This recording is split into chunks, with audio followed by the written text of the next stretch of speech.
my brothers and sisters. I'm Percy Brown with Real Talk, but I'm not coming at you all the way live in about 5, but today I'm probably going to take about 10. And it's going to take about 10 because I really need to respond to what happened this past weekend. And as you can see, I'm on vacation and not even supposed to be in the set, but here I am coming at you, my brothers and sisters, to respond to what I saw over the weekend in Charlottesville, Virginia.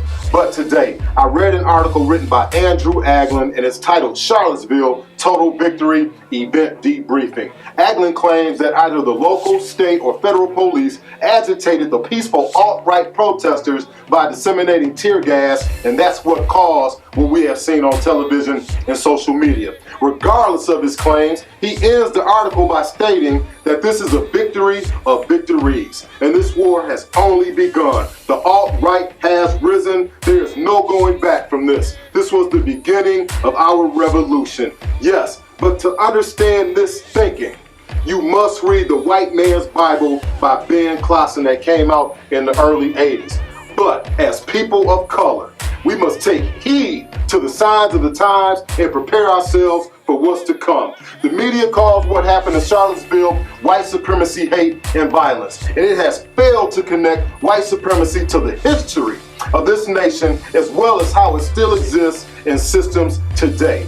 White supremacy is coded into the DNA of America. The founding fathers made it clear that this was to be a nation by white people, for white people, with the 3/5 clause, positioning stolen people from Africa into subhuman substatus and generational enslavement. The terror and violence that was inflicted on the stolen people of Africa is unimaginable. And it is for these reasons that this country wants to forget about white supremacy and racism. Whether you want to believe it or not, white supremacy is God with a little g in the sense that it is interwoven into all things that make America, and from policies to legislation and overall social engineering. White supremacy is like the line from The Usual Suspects. The greatest trick that America played on its citizens is convincing them that white supremacy doesn't exist. And this is true for most of white America.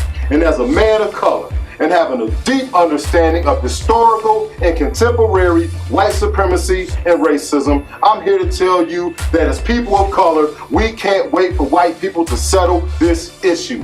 All I've been preaching on Real Talk is the need to unify as a people. If we do this, others will join, but we have to lead this fight to put white supremacy to sleep. And why must we do this? Here are examples of white supremacy in America. You've got the 3/5 compromise and over 240 years of enslavement of stolen people from Africa. Over 100 years of Jim Crow with more than 4,500 lynchings of the stolen people from Africa. In the late 1930s and early 40s, America created ghettos for the stolen people from Africa. And what we know now today as the inner cities are experiencing the same conditions that Hitler established when he placed Jews in ghettos. The Warsaw Ghetto of Nazi Germany saw businesses and schools close. What's different between what's happening in Chicago inner cities and Warsaw of Nazi Germany? And instead of gassing the stolen people from Africa, the blitzkrieg of heroin,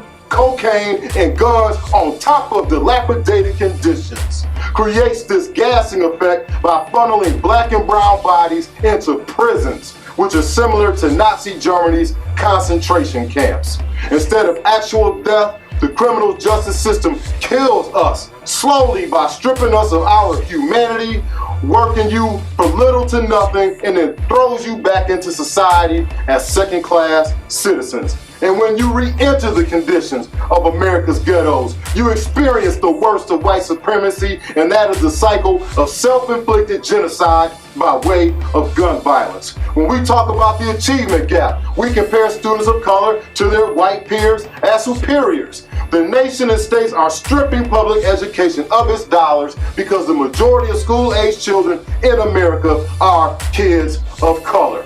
White Americans are not watching the NFL this year because of Colin Kaepernick's protests and domino effect on other players. And he can't get a job because he peacefully protested racial injustice. And now, the complicity of 45 and most Americans regarding white supremacy, in my opinion, won't change until we You and I unify as a people and take the lead. But like I said, it begins with you and I. It doesn't require violence, but we will need a system of protection. We have the gangsters out here killing each other, and they need purpose and direction. They have no fear of death. Someone needs to rise up to organize this level of protection. Our highest weapon and mightiest weapon, though, is our dollar and collective spending power. We have to withdraw economically, but strategically. And let's not forget about what the Missouri football team did when they performed an economic boycott. Their demands were met. This is real, my brothers and sisters, and I'm yelling to all people of color and white allies. I might sound extremist and non-patriotic, but let me tell you this. History does not lie. And I have a right to speak my truth about this nation because I have traced over 200 years of my family's blood in this country and have as much of a right, if not more, than most white Americans because their lineage only goes as far back as the 1920s and 1930s when it was high in European immigration. So what do you got to say about that? So people speak of this country being a nation of immigrants. But let's not forget that it is also a nation made up of the enslaved people from Africa because of white supremacy. So here's the deal. We have what it takes to confront white supremacy in all of its facets. If there was one thing that Obama did, it was this. He showed through the power of the vote a unified black, brown, and white nation. By capturing high numbers of black and brown votes, along with a decent percentage of white votes, it showed what this nation can be. We need outside leadership to bring this base together to change America for the better. We can't change the systems from the inside, but together, through grassroots efforts and with leadership from the outside that is independent from all systems, we can be a strength to bring about the change we want to see. We have what it takes to plan strategically, take the war to the polls, and suffocate capitalism, America's small G guy, by voting none of the above, like Brewster's Millions, yeah, that might sound a little funny, but I'm real, and withdrawing our dollars at targeted locations, and watch what happens. That's all I got, my brothers and sisters, and you know what? We really have to respond to what is taking place in this nation. It's just only coming.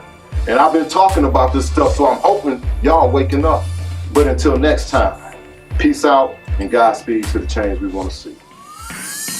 Real Talk is a subsidiary of Critical Consciousness LLC, a company that helps school systems and companies innovate with a focus on diversity and inclusion. Real Talk is brought to you in part by Madison 365, executive producer of Real Talk, Terrence Jackson, CEO of Up Next Marketing Incorporated. Intro song performed by Keon Andre of Cadence Music Group and produced by Greg Dobie of Unideck Media Group. Follow Percy Brown at www.percybrown.org or on Facebook and Twitter at Percy Brown Jr.